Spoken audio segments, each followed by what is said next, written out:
हमेशा से हरी हर की। मैंने बताया ना, मैं ये उस समय जब इसने बोला था, मैंने श्री से बात की थी, श्री को पता है, मैंने श्री को बोला था यार ऐसे नहीं बोलना चाहिए, ऐसे बोल। मैं हरिहर और लॉयलिस्ट सोचो बचपन देवी से। ने ऐसा चक्र घुमाया कि मैंने बाद में 1 हफ्ते के बाद जब मैं वापस आई, ये बंगला मुखी की बोली, मैं तो फास्ट स्टार्ट, मैंने कहा अरे लिटरली स्वीटी ने फास्ट भी रखे हैं बंगला मुखी। अच्छा, वो हाँ पहली देवी है जिनके मैंने व्रत इतने दिल से रखा है। मैंने इसलिए कहा, जब शक्ति को आपकी लाइफ में एंटर होना होगा। राइट। मैं हमेशा से कृष्ण कृष्ण कृष्ण और शिव, मतलब बचपन से मेरा ये था कि मैं हरिहर की भक्त हूँ।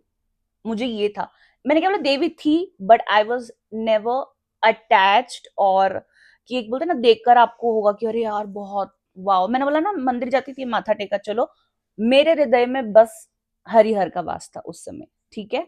बट आज के समय में मैं बोलूं, मैं मेरी जैसी लड़की शक्ति की इतनी इतनी दीवानी, और जो शक्ति ने मुझे चेंज किया, पता है क्या है वो, आप एक समय आता है जो चीज का आप जवाब ढूंढ रहे हो, और वो भगवान ने आपको माँ ने ऐसे चीजें ओपन अप की कि आप उनको इसलिए नहीं भूल पाओगे क्योंकि उन्होंने आपको उस समय वो हेल्प किया। और वो कहता है ना, ऋण चुकाने वाली बात है।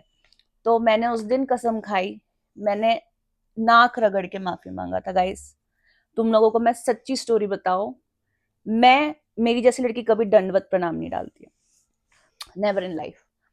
मैंने चरणों पे गिर गई, और मैं उस दिन से लेके आज तक देवी मंदिर में दंडवत प्रणाम डालती हूँ। और मैंने कहा उस दिन, मैं बहुत रोई, मैंने कहा माँ मुझे माफ कर दे, मैंने आपको मतलब देवी हो ठीक है, बट जब मुझे सबसे ज्यादा जरूरत थी एज अ मदर, आप ही आ गए। आपने कभी ये नहीं सोचा कि अरे ये तो कभी इसने ऐसा नहीं किया। वो दिन और आज का दिन, मैंने कहा माँ, डॉटर हूँ, आपकी बेटी हूँ, एक्सेप्ट करो, आज के बाद ये मिस्टेक कभी नहीं होगी। और उस दिन से लेके आज तक मेरा वॉलपेपर बगला मुखी से कभी नहीं हटा है। और जैसे कि हम लोगों को ऑफ कोर्स कोई ऐसा नहीं था, बट अटैचमेंट वही देवी सेम चूज करती है। आप 10 महाविद्या के बारे में जान रहे हो, आपको पढ़ना है, आपकी नॉलेज है, बट आपको पता नहीं आप किस देवी से अटैच हो जाओगे। मेरी अटैचमेंट एक लेसन होता है, जैसे आप एक क्लास के बाद उसको रिपीट नहीं कर सकते, चाहे आपकी कितनी भी बेस्टी रहे, आपको नेक्स्ट क्लास पे जाना पड़ेगा, राइट। सेम थिंग, जैसे मैं माता त्रिपुरा सुंदरी, मैं ऑफकोर्स उनको बहुत ज्यादा मान, पता नहीं क्यों मुझे दिल से उनके लिए ऐसा नहीं, कोई ब्यूटी वाइज ऐसा, और ना ही मेरा माइंड सेट ऐसा है, पता नहीं क्यों मुझे, आई थिंक हमारे अंदर से ही वो, ऑफकोर्स देवियों ने हमें बनाया, हमारे पास भी वो शक्ति है। जैसे वो पूरे ब्रह्मांड को उन्होंने, ब्रह्मा विष्णु महेश को शक्ति दी, उनको बनाया, राइट। हम अपनी, हर एक औरत को देवी क्यों बोला जाता है, क्योंकि औरत ही होती है जो पीढ़ी दर पीढ़ी बनाती है, औरत ही है जो एक बच्चा पैदा करती है, औरत ही है जो आपको अपना, आपका हस्बैंड या जो भाई या जो भी आदमी या आपकी बहन या जो भी है, औरत ही है जो ये सारी चीजें क्रिएशन, एक फैमिली को जो फैमिली बनाती है वो औरत ही है, राइट। सो मुझे ऐसा लगता है कि मैं माँ त्रिपुरा सुंदरी को तब मानने लगी थी, फिर माँ सॉरी माँ धूमावती सेकंड मेरा ये था। जब मैं माँ त्रिपुरा सुंदरी का जाप करती थी, ये करती थी, मुझे एक पावर फील होता था, मुझे मेरे मन में एक ये था कि यार मैं भी एक औरत हूँ। एक्चुअली हर औरत एक पावरफुल तो वो होती, बट वो पावर भूल जाती है, बिकॉज उसको पूरी जिंदगी बचपन से लेके बड़े होने तक वो अपने माँ बाप को देखती है, और वो देखती है कि माँ उठकर खाना बना रही है, बाप उठकर नहाकर वो खाना खा रहा है, बाप अपना बैग उठाकर काम पे जा रहा है, माँ है पूरा घर साफ कर रही है। तो उसका माइंड सेट ये रहता है कि मुझे भी बड़े होकर ये होना है। उसको कोई बोले ना बोले, बट वो देखती है वो सारी चीजें, ठीक है, और उसको माइंडसेट ये होता है। बट कभी भी औरत में जो पावर है वो एक्चुअली औरत खुद ही नहीं जान पा रही।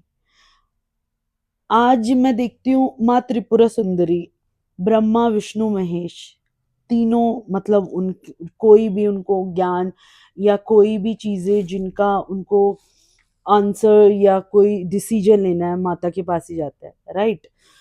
ऐसे सेम थिंग, आप दिन भर कहीं भी घूमो, बट जब आपको डर लगे, जब आपको ऐसा लगे कि ये चीज आपको नहीं समझ में आ रही, आप कहाँ जाते हो? अपनी माँ के पास। वो सेम फीलिंग मुझे एक टाइम में, जब मैं माँ त्रिपुरा सुंदरी को मानने लगी, मुझे ऐसा लगा कि यार मुझे भी अपनी जिंदगी में ऐसा ही नाम बनाना है, मुझे भी यही पावर चाहिए, इसके लिए मुझे भी एक अपनी लाइफ में ठहराव चाहिए, मुझे भी एक स्ट्रॉन्ग फीलिंग चाहिए कि यार मैं अपनी जिंदगी में हर एक गलत और सही चीज को करने से पहले एक बार सोचूं। वो चीजें सच में जब आप देवियों को मानते हो तभी आपके माइंडसेट में है, क्योंकि देवी आपको कुछ बोलने नहीं आ रही, आप उनका ऑरा देखकर ही समझते हो।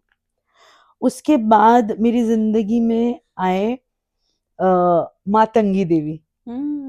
मातंगी देवी मुझे क्यों पसंद है मुझे नहीं पता, मैं 10 बंगला मुखी का जाप सुनती थी, सबको सबको वही सबको रिस्पेक्ट करते हैं, बट उनका जब मैंने जाप सुना था, मुझे बोल रही यानी मत करना आज सुबह से जादू। तो तो भी छुट्टी पे तो हाँ, उसका चलता तो है। मातंगी देवी का जब मैंने जाप सुना, उनमें वो स्टार्टिंग में सितार की आवाज आती है, मेरी आंखें खुल गई, क्योंकि मैंने 10 महाविद्या का ही प्लेलिस्ट वो किया था कि 1 बाय 1 सुनती रहूंगी।